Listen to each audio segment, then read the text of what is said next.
Good morning વિદ્યાર્થી મિત્રો, તમારું હાર્દિક સ્વાગત છે આપણી યુટ્યુબ ચેનલ એમડી એકેડમીમાં। આજે આપણે વાત કરવાના છે આજના મહત્વપૂર્ણ કરંટ અફેર વિશે। આ કરંટ અફેર ગુજરાતની બધી જ એક્ઝામ માટે મોસ્ટ ઇમ્પોર્ટન્ટ છે। તો પહેલો ક્વેશ્ચન છે કે તાજેતરમાં મિત્રો જે સ્વાયત્ત પોર્ટલ છે મિત્રો એના કેટલા વર્ષ પૂર્ણ થયા છે? તો મિત્રો 6 વર્ષ પૂર્ણ થયા છે। તો સરકારી અને જે ઈ માર્કેટ પ્લેસ છે મિત્રો તે 19 ફેબ્રુઆરી 2025ના રોજ નવી દિલ્હીમાં તેના મુખ્યાલય ખાતે મિત્રો આ જે સ્વાયત્ત પોર્ટલ છે મિત્રો એનું ફૂલ ફોર્મ છે સ્ટાર્ટઅપ મહિલા અને જે યુવા લાભ થ્રુ ઇન્ટ્રાન્સેક્શન છે મિત્રો એ પહેલ માટે 6 વર્ષની ઉજવણી થઈ છે। અને આ જે પોર્ટલ છે મિત્રો એ 19 ફેબ્રુઆરી 2019ના મિત્રો રોજ શરૂ કરવામાં આવ્યું હતું। હવે આ જે પોર્ટલ એનો શરૂ કરવાનો ઉદ્દેશ શું છે? તો જાહેર ખરીદીમાં મહિલાઓની આગેવાની હેઠળ સાહસો, સ્ટાર્ટઅપ, યુવાનોને અને હાંસિયામાં ધકેલી ગયેલા જૂથોને ભાગીદારી વધારવાનો છે। આ ઉપરાંત સામાજિક સમાવેશ પ્રત્યે જે ગવર્મેન્ટ ઈ માર્કેટ પ્લેસ છે મિત્રો ત્યાં તેની પ્રતિબદ્ધતા મૂળ ધરાવે અને આ પહેલમાં વ્યવસાય કરવાની સરળતા અને પ્રોત્સાહન આપવા માટે શરૂ કરવામાં આવ્યું હતું। તો મોસ્ટ ઇમ્પોર્ટન્ટ ક્વેશ્ચન છે મિત્રો। આ ક્વેશ્ચન મિત્રો અતિ ઇમ્પોર્ટન્ટ છે, આવનારી પોલીસ કોન્સ્ટેબલમાં પૂછાઈ શકે કે 2025માં મિત્રો જે 51મો ખજૂરા નૃત્ય મહોત્સવનું આયોજન કયું રાજ્ય કરી રહ્યું છે? તો મિત્રો મધ્યપ્રદેશ દ્વારા આજે 51મો જે મિત્રો ખજૂરા નૃત્ય મહોત્સવ છે ને એનું આયોજન કરી રહ્યું છે મિત્રો। તો મિત્રો 51મો જે આ ખજૂરા નૃત્ય મહોત્સવ 2025 મધ્યપ્રદેશના જે સંસ્કૃતિ વિભાગ અને જે મધ્યપ્રદેશનું જે પર્યટન છે એના સહયોગથી મિત્રો આનું આયોજન કરવામાં આવ્યું છે।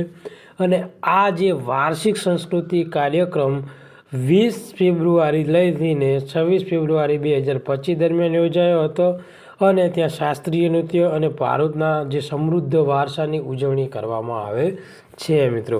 તો મોસ્ટ ઇમ્પોર્ટન્ટ ક્વેશ્ચન છે। આગળ વાત કરીશું તો તાજેતરમાં કઈ કંપનીએ એરોસ્પેસ નવીનતા માટે defence institute of advance technology સાથે સહયોગ કર્યો છે? તો જે હિન્દુસ્તાન એરોનોટિક્સ છે મિત્રો એને સહયોગ કર્યો છે। તો હિન્દુસ્તાન એરોનોટિક્સ લિમિટેડ અને એરોસ્પેસ ક્ષેત્રમાં સંશોધન, કૌશલ્ય વિકાસ અને જે તકનિકની નવીનતાને આગળ ધપાવવા માટે સમજૂતી કરાર દ્વારા defence institute of advance and technology Pune ખાતે મિત્રો ભાગીદારી કરવામાં આવી છે મિત્રો। આનો ઉદ્દેશ શું છે? તો ઉદ્દેશ છે મિત્રો કે ઉદ્યોગ અને શિક્ષણ વચ્ચેના જે અંતરને દૂર કરવાનો છે। આ ઉપરાંત જે ઉભરતી એરોસ્પેસ તકનિકમાં ઉચ્ચ શિક્ષણ, સંશોધન અને તાલીમોનો તક પેદા કરવાનો છે। આ ઉપરાંત મિત્રો જે હાલ છે મિત્રો હિન્દુસ્તાન એરોનોટિક્સ લિમિટેડની સંડોવણી ભારતમાં એરોસ્પેસ અને સંરક્ષણ ક્ષમતાને મજબૂત બનાવે છે, જે ક્ષેત્રમાં આત્મનિર્ભરતા અને વૈશ્વિક સ્પર્ધાત્મકમાં ફાળો આપશે। જે પણ વિદ્યાર્થી મિત્રો આપણી યુટ્યુબ ચેનલમાં નવા હોય તો આપણી યુટ્યુબ ચેનલને સબસ્ક્રાઈબ કરી લેજો, બાજુમાં આપેલા બેલ આઇકન ઉપર ક્લિક કરી લેજો, જેથી કરીને તમને આ મહત્ત્વપૂર્ણ કરંટ અફેરનો લાભ લઈ શકો। અને તમારા મંથલી કરંટ અફેરની PDF જોઈતી હોય તો આપણી જે ટેલિગ્રામ ચેનલ છે મિત્રો આ વિડીયોની નીચે એની લિંક આપેલી છે તો તેમાં જોઈન થઈ જવા વિનંતી।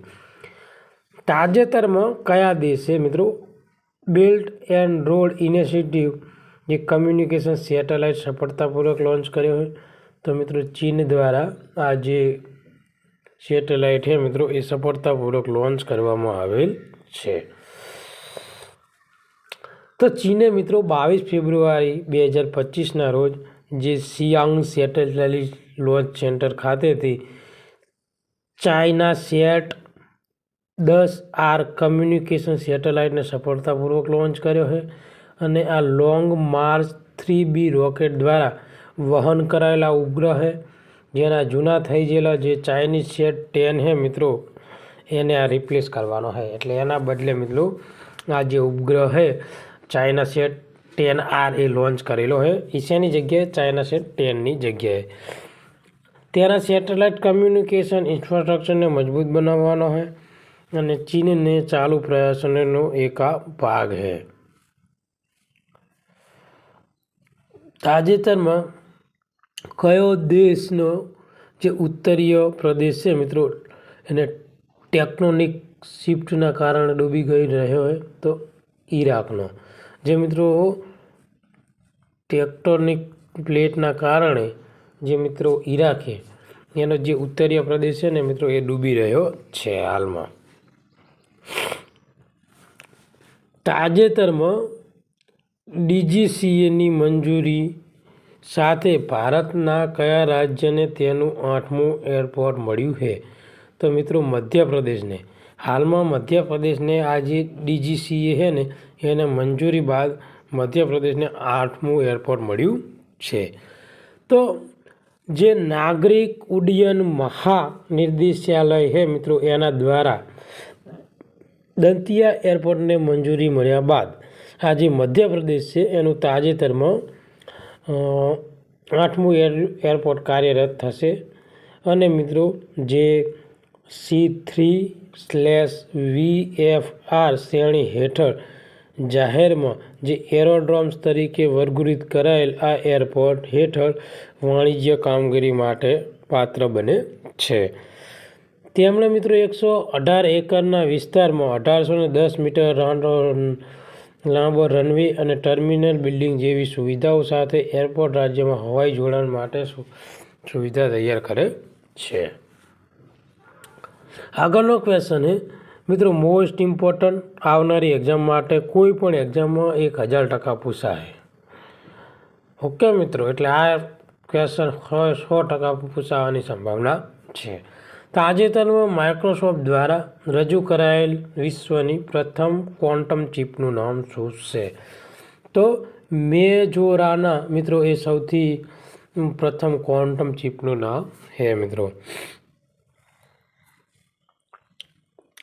માઇક્રોસોફ્ટે મિત્રો મેજોરાના એક રજૂ કરેલ વિશ્વની પ્રથમ ક્વોન્ટમ ચિપ છે જે ટોપોલોજીકલ કોર આર્કિટેક્ચર દ્વારા સંચાલિત છે અને આ નવીન ચિપ જે મેજોરાના ફર્નિયરનો ઉપયોગ કરે છે અને તેમને પોતાના જે એન્ટી પાર્ટિકલ્સ તરીકે મિત્રો કાર્યરત કરે છે મિત્રો।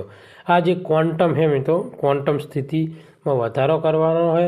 આ ઉપરાંત ચિપ 8 ક્વિક બિલ્ડ્સ છે। આ ઉપરાંત તેનું આર્કિટેક્ચર 10 લાખ ક્વિક બિલ્ડ સુધી ભૂલ પ્રતિરોધક જે સ્કેલિંગ માટે પરવાનગી આપવામાં આવે છે। તો મિત્રો આ મોસ્ટ ઇમ્પોર્ટન્ટ ક્વેશ્ચન છે પૂછાઈ શકે છે આવનારી એક્ઝામમાં। તાજેતરમાં મિત્રો જે સ્ક્વોશમાં જે સિડની ક્લાસિક 2025નો ખિતાબ કોને મળ્યો છે તો સૌરવજી ઘોષાલ છે મિત્રો તેને મિત્રો આ એવોર્ડ આપવામાં આવ્યો છે। તો ભારતીય સ્ક્વોશ દિગ્ગજ સૌરવ ઘોષાલે મિત્રો સિડની ક્લાસિકલ 2025નો ખિતાબ જીત્યો છે જે નિવૃત્તિ પછી વ્યવસાયિક જે સ્ક્વોશમાં મિત્રો એક અદ્ભુત વાપસી દર્શાવે છે। તેમણે 23 ફેબ્રુઆરીના રોજ ફાઇનલ દરમિયાન ઇજિપ્તના જે અબ્દેલરહમાન નાસેરને મિત્રો સીધી રીતે રમતમાં હરાવ્યો હતો। કઈ કંપનીએ હેરિટેજ જળાશયોને પુનઃ સ્થાપિત કરવા માટે ભારતીય પુરાતત્વ સર્વેક્ષણ સાથે મિત્રો ભાગીદારી કરી છે તો જે બિસ્લેરી છે મિત્રો એને જે ભારતીય પુરાતત્વ વિભાગ છે ને જેને પુરાતત્વ સર્વેક્ષણ તરીકે ઓળખીએ એની સાથે ભાગીદારી કરી છે।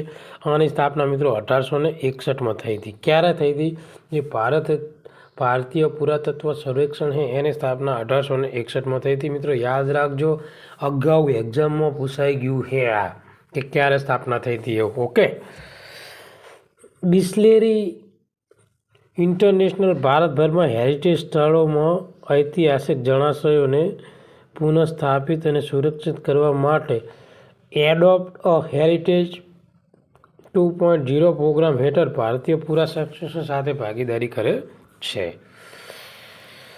આ સહયોગમાં બિસ્લેરીની CSR પહેલ નઈ ઉમ્મીદ કો એક ભાગ, જે પાણી સંરક્ષણ, પર્યાવરણ અને ટકાઉ પર ધ્યાન કેન્દ્રિત કરે છે. આ પ્રોજેક્ટ રાજસ્થાન અને ઉત્તર પ્રદેશમાં 4 મહત્વપૂર્ણ જળાશયોને પુનઃજીવિત કરવાની શરૂઆત કરી. એટલે હાલમાં મિત્રો કયા કયા જિલ્લામાં, કયા કયા રાજ્યમાં?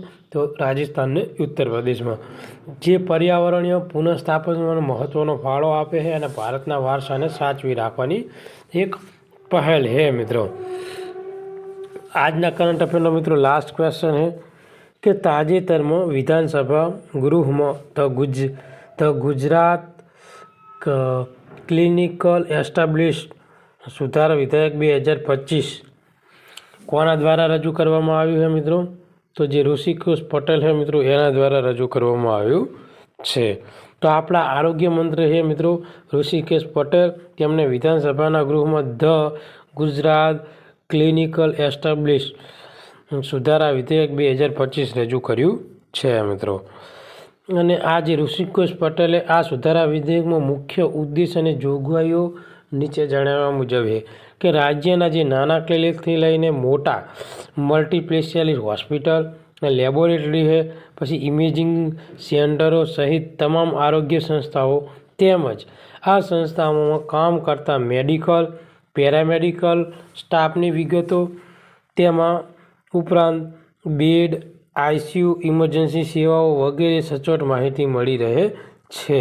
આ ઉદ્દેશથી સરકારે મિત્રો તારીખ 13/9/2022ના રોજ જાહેરનામું પ્રસિદ્ધ કર્યું હતું કે the Gujarat clinic established act 2021માં સમગ્ર રાજ્યમાં અમલ મૂકવામાં આવશે. રાજ્યને કઈ હોસ્પિટલ કયા પ્રકારની સેવા આપી રહી છે, હોસ્પિટલમાં કે ક્લિનિક કયા કયા પ્રકારની સુવિધાઓ, સાધનો કે કઈ સ્પેશિયાલિસ્ટના તબીબો, તેના ડેટાનું મેનેજમેન્ટ અને નિયમન કરી ડિજિટલી રજિસ્ટ્રી, પ્રજાલક્ષી પોલિસી બનાવવા અને આપત્તિ સમયે વિગતની બાબતોનો સાબિત કરવાનો છે.